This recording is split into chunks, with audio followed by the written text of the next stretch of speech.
Hola, buenos días.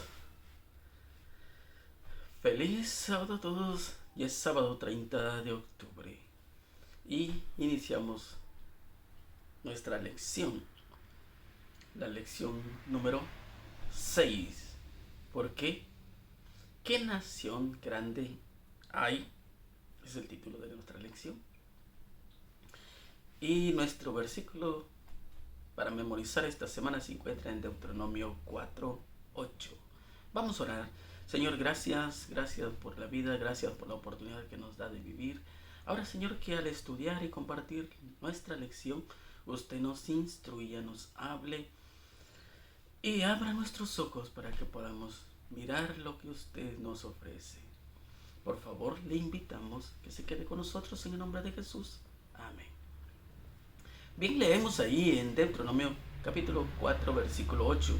¿Y qué nación grande hay que tenga estatutos, juicios justos, como es toda esta ley que yo pongo hoy delante de vosotros? Los primeros 3 capítulos de Deuteronomio fueron básicamente una lección de historia, al recordarle al pueblo lo que había pasado hasta ese momento. Para cuando llegamos al capítulo 4, la lección de historia cambia más a un modo de sermón, con una finalidad: mostrar el poder y la gracia de Dios obrando entre el pueblo, y que, aunque cometieron errores, el Señor todavía iba a honrar su pacto con ellos. El capítulo 4 comienza con la palabra hebrea, una conjunción y un verbo, weat, que puede traducirse como y ahora, o ahora pues. Acababan de repasar su historia reciente, un recordatorio de lo que Dios había hecho al guiarlos hasta este punto. Entonces, ahora pues, deben hacer lo que Dios les dice que hagan en respuesta. Podemos mirar en respuesta a Deuteronomio 10:12. Ahora pues, Israel, ¿qué pide Jehová tu Dios de ti? Sino que temas a Jehová tu Dios, que andes en todos sus caminos y que lo ames y sirvas a Jehová tu Dios con todo tu corazón y con toda tu alma. El primer verbo hebreo que aparece después de ahora pues es Shema, el mismo verbo que se usa al principio de la oración Shema y significa escucha, oye, obedece. Un verbo que se repite a lo largo de Deuteronomio. En otras palabras, es como si el capítulo comenzara diciendo: ahora pues, Israel, debido a lo que hice por ti, sabes obedecer lo siguiente. Y en el comentario leemos: si ellos guardaban sus mandamientos, Dios prometía darles el mejor trigo y sacar miel de la roca. Habría de satisfacerlo con una larga vida y transformarles su salvación. Por su desobediencia a Dios, Adán y Eva habían perdido el Edén, y debido a su pecado toda la tierra quedó maldita. Pero si el pueblo de Dios seguía su instrucción, su tierra debía ser restaurada a la fertilidad y la belleza. Dios mismo les dio instrucciones en cuanto a la forma de cultivar el suelo, y ellos habían de cooperar con él en su restauración. De modo que toda la tierra, bajo el dominio de Dios, llegaría a ser una lección objetiva de verdad espiritual, así como en la obediencia a las leyes naturales de Dios. La tierra había de producir sus tesoros. Así, en obediencia a sus leyes morales, el corazón de la gente había de reflejar los atributos del carácter de Dios. Aún los paganos reconocerían la superioridad de los que servían y adoraban a Dios. ¿Dónde encontraremos leyes más nobles, puras y justas que las que le presentaron en los libros y los estatutos que registran las instrucciones de Moisés a los hijos de Israel? ¿Y de qué otra fuente podemos obtener tanta fuerza o aprender tan noble ciencia? ¿Qué otro libro enseñará a los hombres también a amar, temer y obedecer a Dios? ¿Qué otro libro presenta a los estudiantes más ciencia ennoblecedora, más admirable historia? Presenta claramente la justicia, predice las consecuencias de ser desleales para con la ley de Jehová. El Señor ha dado grande luz y privilegios a su pueblo. Mirad, yo os he enseñado estatutos y decretos, dice, guardadlos, pues, y ponedlos por obra, porque esta es vuestra sabiduría y vuestra inteligencia. ante los ojos de los pueblos, los cuales oirán todos estos estatutos y dirán: ciertamente nación grande es esta. Deuteronomio 4, 5 y 6.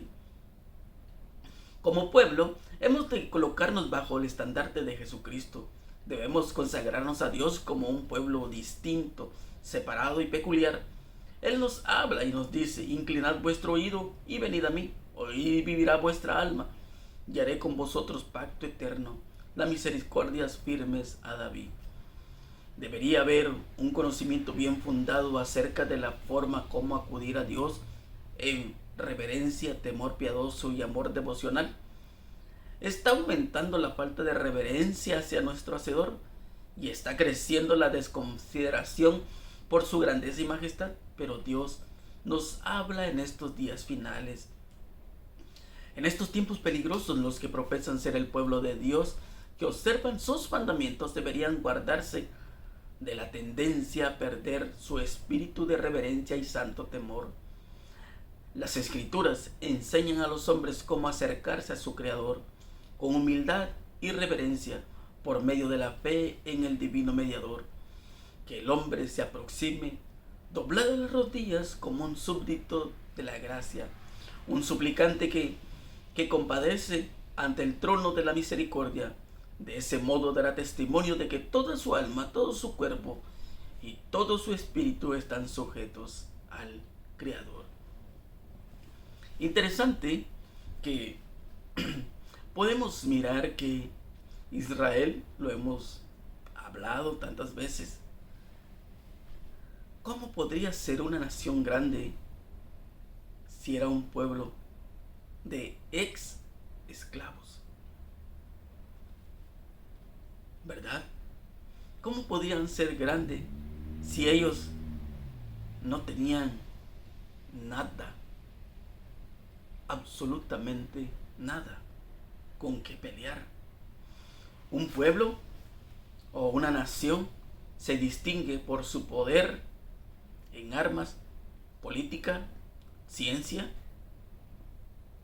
y por sus leyes también. Cada país tiene diferentes leyes. Entonces nos damos cuenta de que Israel tenía una ley diferente a todas las naciones.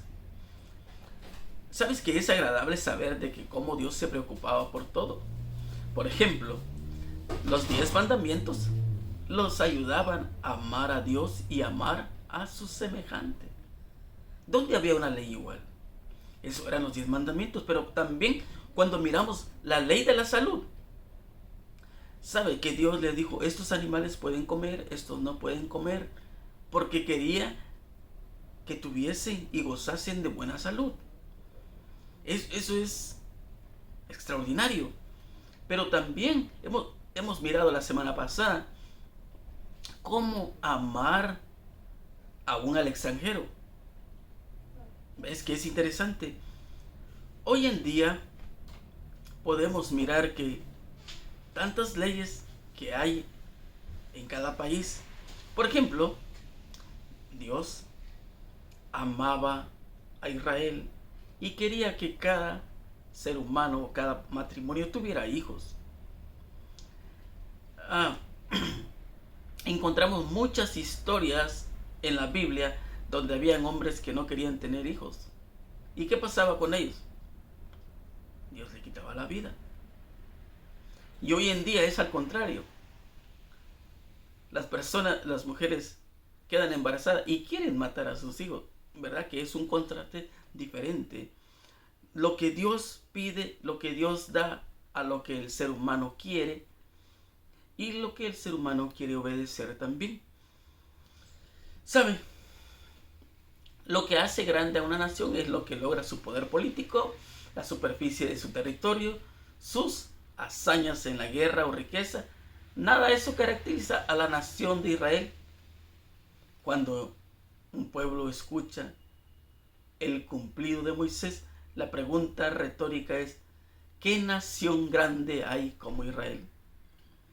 Mira, dice aquí una pequeña historia. Una historia sobre el rey de Prusia, Federico II. el rey le preguntó a su médico personal: ¿podrías darme al menos una sola evidencia de la existencia de Dios? El hombre respondió: Su Majestad, Israel. Poquitas palabras, ¿verdad? Solo una: Israel. Un nombre de un ser humano como Jacob, Israel, de Israel, la descendencia. Ahora, no hay ninguna nación más grande que Israel. ¿Qué más evidencia podemos pedir? Podemos mirar cómo Dios condujo a ese pueblo, cómo Dios lo alimentó, cómo Dios los guió, cómo Dios los protegió, los cubrió. Esa es la más grande evidencia. La otra gran evidencia es su ley. Interesante, ¿no? En esta semana vamos a analizar que la ley es perfecta. La ley, ¿por qué es perfecta? No hay nada que añadir ni nada que quitar. Lo vamos a mirar el día de mañana. La ley es sabia, la vida vibrante e inteligente del que guarda la ley testimonia del Creador. La ley es divina.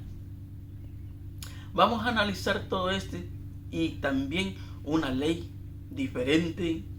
Y también vamos a analizar en esta semana una ley universal.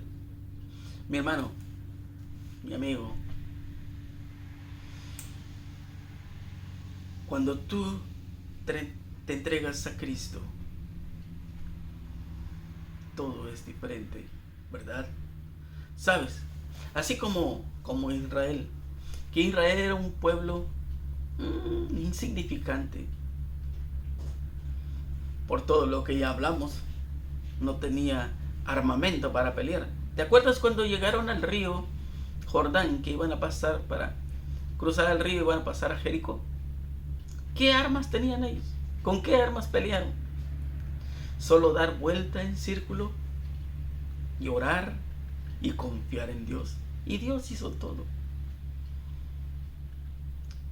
Y la gente escuchaba todo lo que Dios hacía. Ahora Dios le hace una pregunta a su pueblo. ¿Y ahora qué? Ustedes han visto cómo yo los conduje durante estos 40 años. Ustedes han visto cómo sus padres quedaron tirados en el desierto por no creer en mi palabra, dice Dios.